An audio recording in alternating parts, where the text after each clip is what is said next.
Shalom. First and foremost, I'd like to give all praises, honor, and glory to Yahweh, Bahashem, Yahushai, Bahashem, Rakakodash. Double honors to the elders and the apostles of Great Millstone that rule well. And peace and salutations to the elect of Israel. To you, I say Shalom. Lord willing, this lesson is edifying to the flock of Yahweh, Bahashem, Yahushai. And you might have seen this picture before, especially if you're coming up in the 90s and early 2000s. And this picture is I believe in either Sudan or Nigeria.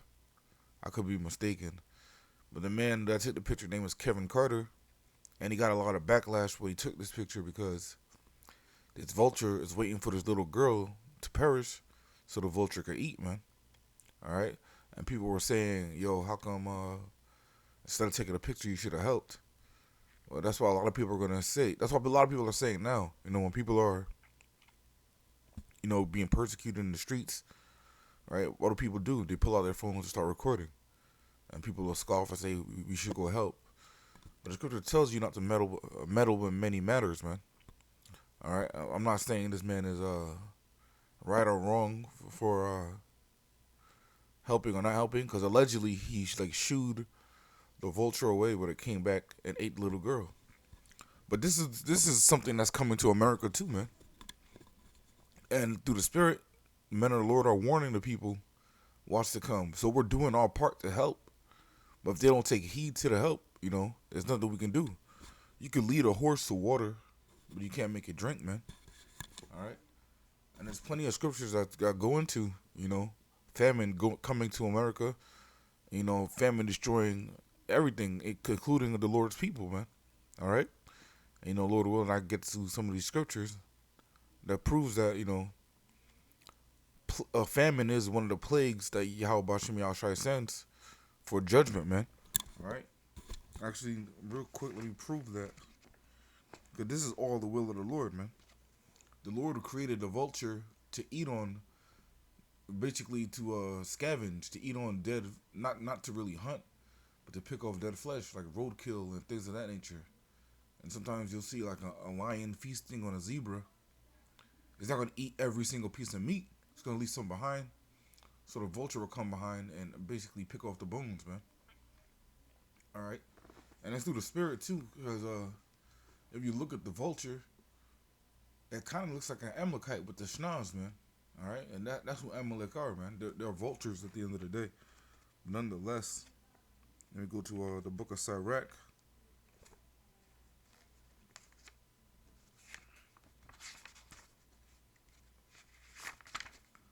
Chapter 39 and 28.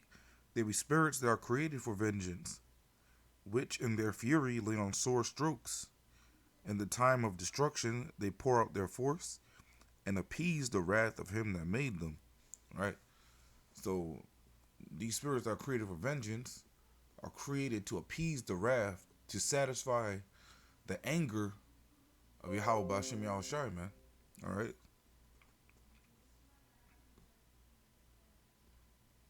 Verse 29, fire and hail and famine and death, all these were created for vengeance. Teeth of wild beasts and scorpions and serpents, and the sword punishing the wicked to destruction. Right? Even though vultures really don't have teeth, they peck at it with their beak, but that's still a wild beast, man. It's still technically teeth of wild beasts because they're using their mouth to devour, man.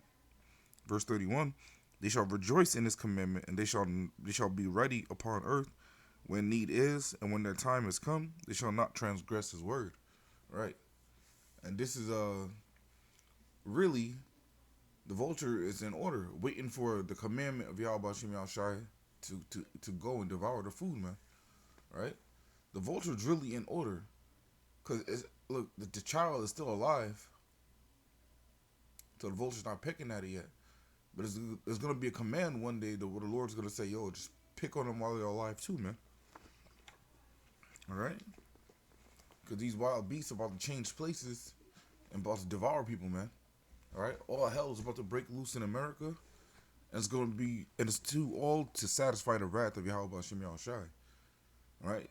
When you see how bad things get here, you got to remember in the back of your mind, speaking to 2/3, that the Lord ordained this, that the Lord ordained this.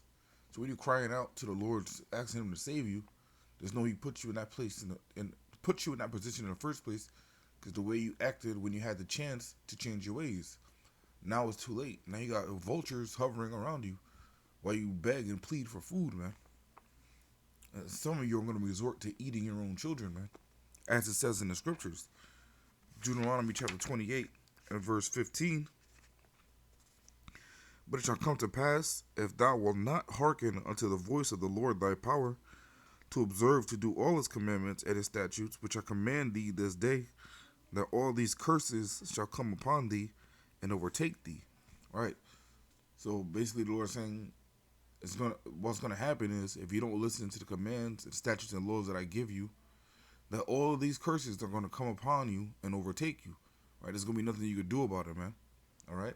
The only way to beat a curse is with a blessing, and the only way to receive blessing is by following life or living, not living the way you want to, but living the way Yahweh Shem Yahushai wants you to by following His laws, statutes, and commandments, man. And that's how you obtain life, man. All right, not just through the law, though. Of course, we obtain life through faith and the grace of Yahweh Shem Yahushai. But faith without works is dead. So you gotta meet the Lord halfway with action too. You can't just be like, oh, I believe. You gotta meet the Lord halfway with action and try your best, to follow the law, statutes, commandments. Because it's impossible to follow all the laws, and especially in captivity, man. It's impossible to follow all the laws, statutes, commandments in captivity. It's impossible. You're gonna need to do. Oh my gosh, you're gonna need to do things when you're not supposed to, like working on the Sabbath and things of that nature, man. But this is why we're not saved by the law. We're saved by grace. But because we have grace doesn't mean we stop using the law or stop following the law. All right? Let me go to real quick. Romans chapter 3 and verse 31. Do we then make void the law through faith? The Most High forbid. Yea, we establish the law. Yeah, we don't say the law is done away with because we have faith and because of Yahweh Shai. No, we still establish the law. The law still stands. The Lord didn't come to do away with the law, but to fulfill the law, man. And He fulfilled the law by fulfilling the prophecies written in the law. But back to Deuteronomy and the curses. Deuteronomy 15 says, if you don't follow the law, curses will come upon you. And this is one of the curses that is prescribed to the nation of Israel, you so-called blacks, Hispanics, and Native Americans for the most part. Deuteronomy 28 and 56, the tender and delicate woman among you, which would not venture to set the sole of her foot upon the ground for delicateness and tenderness, her eye shall be evil toward the husband of her bosom, and toward her son, and toward her daughter. And we see that now, man. We see that now. The women get a little gift, get a little couple of shekels from Esau, Edom, and their enemies, and they no longer have any love towards their husband, their children, or anything, man. All right, and that's not saying just because somebody says I love you doesn't mean they love you. Love is really an action. You show love. You can't just say it, right? That's why people confuse. They just think, oh, you gotta love everybody. That's just mouth service, man. Yeah, I love the Lord. That's just mouth service. What actions have you taken to show your love towards the Lord, man? All right. If you're not taking any action, then it's not love, man. You're just talking. But so a lot of women, a lot of people, not just women, but this scripture specifically called out the women, which will call out this scripture specifically called out the women. But a lot of women really hate their children and hate their husbands. All right, putting men on child support. That's really hatred, man, because you're not using that money 100% toward the children, right? Giving them visitation rights, saying, oh, you're not allowed to come see your own child throughout certain times of the week. Man, that's wild, man. That's hatred. Because not only are you hating the man, you're hating the child. The child needs the both the mother and the father in their lives, man. You don't understand the kind of trauma you're putting on children when you separate families like that, man. Esau understands it. This is why he incentivizes it. Oh, you can get benefits if you're a single mother or things of that nature. So they took that gift and it destroyed their judgment, man. Destroyed their mind. Because a lot of women, majority of women lack foresight, right? Since they act on emotions, they do what feels right, but feelings change. So it might feel right then, but it may not feel right tomorrow. And they lack the foresight to see that their actions that they're taking is detrimental to them. That's why men are put there to guide and protect. Part of that guidance is having the foresight to guide your steps to make sure you don't do wild shit and take wicked paths, man. Breaking up families, man. It causes generational trauma, and it destroys the next generation and the generation after that, man. But nonetheless, that's a form of hatred. You say you love your children. I love my children, so I'm gonna leave my husband. I'm gonna leave the father of my children because he stepped out and laid with another woman who was single. You're wicked, right? Because that's not adultery. You're wicked. You just broke up a house for no reason because you were acting on emotion. You felt like you were, you felt different. You felt upset, so you took an action that you didn't foresee the future ramifications of it, man. Hatred, man. Deuteronomy 28:57, and toward her young one that cometh out from between her feet, and toward her children which she shall bear, for she shall eat them for the want of all things secretly in the siege and straitness, wherewith thine enemy shall distress thee in thy gates. Man, you could look at that really, literally and metaphorically, because there's scriptures in the Bible, and it's going to happen also too when the famine hits America. Great famine is going to hit America. But the scriptures in the Bible where women have eaten their children, man. All right? There's a spirit. A message just popped up on WhatsApp. The N-Dub does it again, man. So there's spirits created for vengeance. And these spirits, part of them are, Salakia. I lost my train of thought. I got interrupted. But nonetheless, you can look at that metaphorically and literally. Because again, women have eaten their children and will eat their children. And also, they eat their children metaphorically, man. They use and abuse them so they could gain substance, man. They use them, just like you see these women who lay up with celebrities, rappers, and athletes, get pregnant by them, then extort the child's father for money. Either to get an abortion, which is wicked, either to get child support for 18 years, again, which is wicked. You really should even have custody of the baby, man. But nonetheless, man, this is and they incentivize it too, because women that do that will get their own TV shows, basketball wives, man. When a lot of those women, I'm not mistaken. If I'm mistaken, let me know. But I don't watch reality TV. But a lot of those women in basketball wives aren't even wives, man. They're baby mamas. All right, basketball wives, hip hop wives, whatever that shit is, man. They're eating their children so they could get famous and rich, and so they could eat, man. There was a clip of a woman who was celebrating because her divorce was finalized, but then she was only getting a few shekels a month for child support, and she started crying and complaining, man. And I think it was like $5,000 a month, which is more than enough to raise a child, man. You don't need more than $5,000 to raise a child a month. That's wild, man. $5,000 a month could pay for school, housing, clothing, food, housing, clothing, education for a child, man. Entertainment, all $5,000 a month easily, man.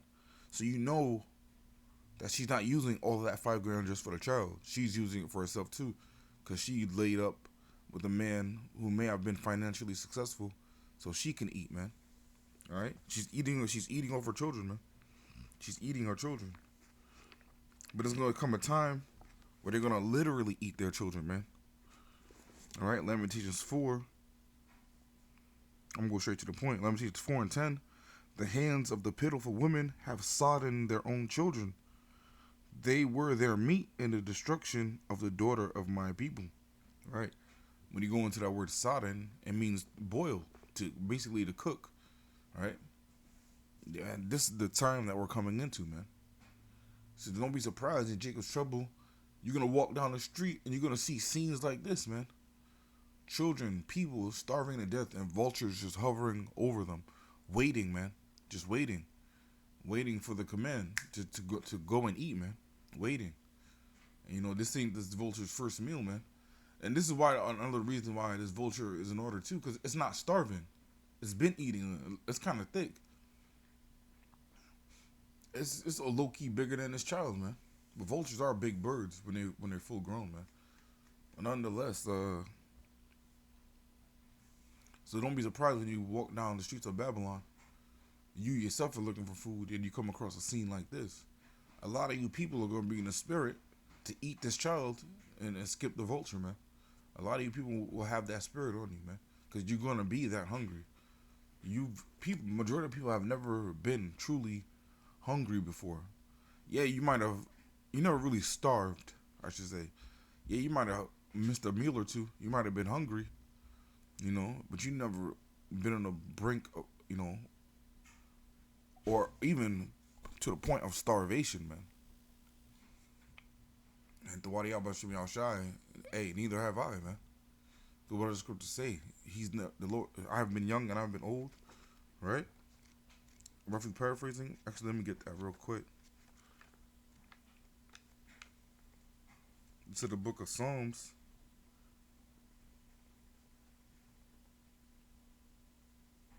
Psalms chapter 37 and verse 25. I have been young and now am old, yet have I not seen the righteous forsaken, or his seed begging bread. Right. I've been young and I've been old, and I have not seen, King David has never seen the righteous forsaken or his seed begging bread, which tells you that the parents of this child here are wicked, man. Already, you already know that, man. Because the Lord wouldn't do this to a righteous man's seed, man. The parents are wicked, man. Starvation is one hell of a way to go, man. Actually, let me get that in Lamentations 4. Lamentations 4 and 9. They that be slain with the sword are better than they that be slain with hunger.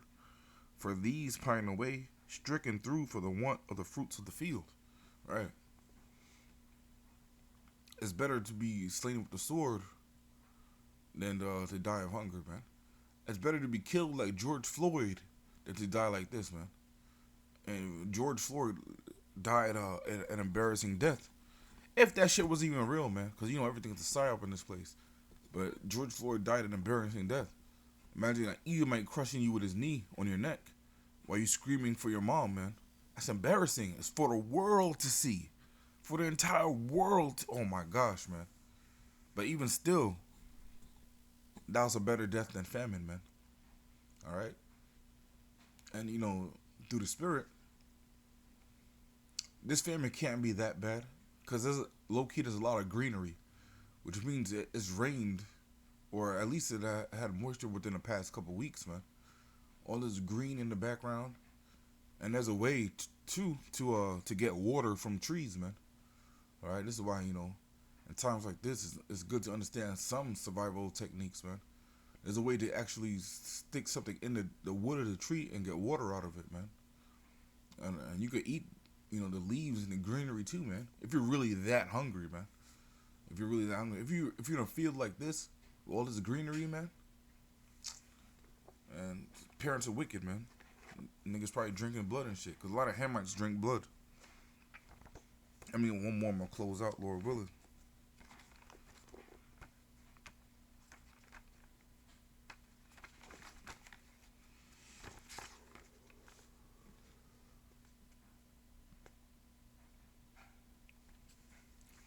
Ezekiel chapter 39 In verse 17, and thou, son of man, thus saith the Lord Yahweh, speak unto every feathered fowl, and to every beast of the field, assemble yourselves and come, gather yourselves on every side to my sacrifice that I do sacrifice for you, even a great sacrifice upon the mountains of Israel, that ye may eat flesh and drink blood.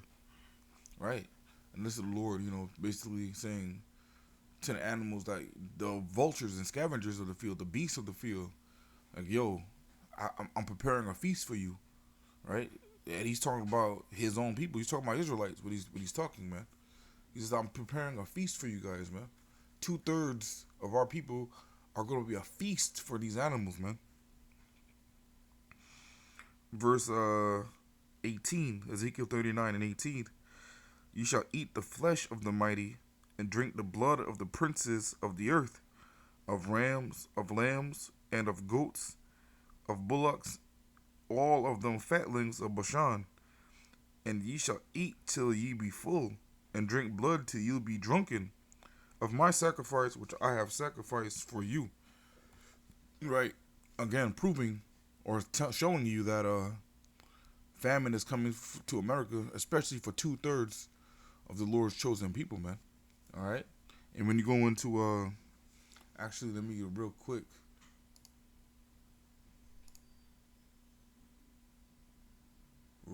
Baba Kashah. I'm going to see Ezekiel 39. See, we go into the word Bashan. So I know when Psalm 68 it talks about the hills of Bashan, when it's talking about the chariots. So I'm assuming that Bashan is a city in Israel, man.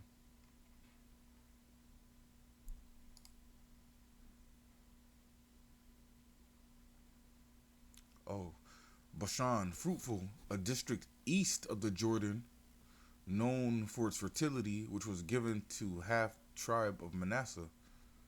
Hey, so it's a territory of Manasseh. All right, so yeah, Psalm 68. Often with art, Bashan, the northern part of the region beyond Jordan, bounded on the north by the mountains of Hermon, whence the hill of Bashan, Psalm 68 and 16, is the name of Hermon, and on the south of Jabbok, and Mount Gilead on the east of Salcah. It was taken from Og, an Amorite king, by the Israelites, and was given with a part of Gilead to the half tribe of Manasseh. It was celebrated for its oaks and for its rich pastures and abundance of cattle. Right, so that's a fruitful ass land, man. That's the part of the Fertile Crescent, man. All right, so yeah, that's where half the tribe of Manasseh, that's their territory, right? So the scripture talks about Psalm 68, Salakia, and all of them fatlings of Bashan, man, and the princes of the earth. That's talking about the Lord's people, man. All right, that's judgment. A lot of 2/3 are gonna face grievous judgment, man. They're facing grievous judgment now. They don't realize it, so it's not enough. So the Lord's gotta up the ante and teach a lesson that's gonna last for an eternity, man. This is how angry the Lord is. He's about to teach a lesson that's about to last for eternity. Not only that, it's going to be remembered and talked about for an eternity, man. But I'm going to wrap it up with that. Lord, when this lesson was edifying, again, I'm going to give all praises, honor, and glory to Yahweh, Bahashem Yahweh Shai, Bahashem Kakadash. Double honors to the elders and the apostles, the great millstone that rule well. And peace and salutations to the elect of Israel. Until next time, I want to say Shalom and Abad Babal.